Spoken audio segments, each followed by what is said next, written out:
All right, so let's start with the Unit 12 post-lesson assessment answers for the youth course on purpose of taxation and tax systems.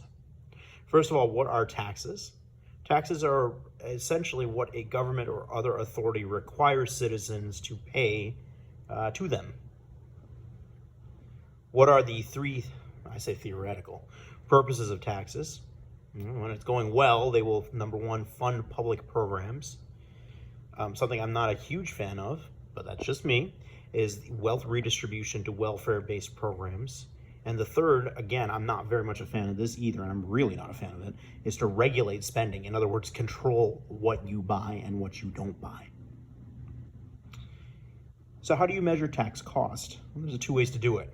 You can either measure the tax liability, that is the actual amount of money that you owe, or the tax burden, which is the percentage of money you are being taxed. The simple formula for conversion is that your tax burden is your tax liability, the amount owed, divided by your income. Now, what are the tax systems and how are their tax costs?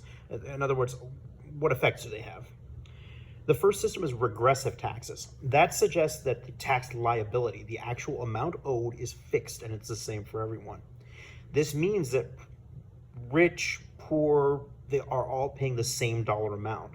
Now, of course, this is going to be a much higher burden percentage of money taxed for a poor person than for a rich person. We do have some regressive taxes in the United States. Those would be things like sales taxes, admission fees to movies or places like that, or property taxes. The second system is proportional taxes. Proportional taxes are the liability. So basically, the tax liability is the amount of money that you owe. That's going to actually be different. However, the tax burden, the percentage that you owe, is the same for everyone. Essentially, what a proportional tax does is, no matter what your income is, the percentage of that money that you pay over to the government will remain the same. This incentivizes working hard because the more money that you make, you will still be taxed the same percentage, and therefore the more money you will have left over to keep and take home. Examples of proportional taxes include Social Security tax and Medicare tax. Last but not least is progressive taxes.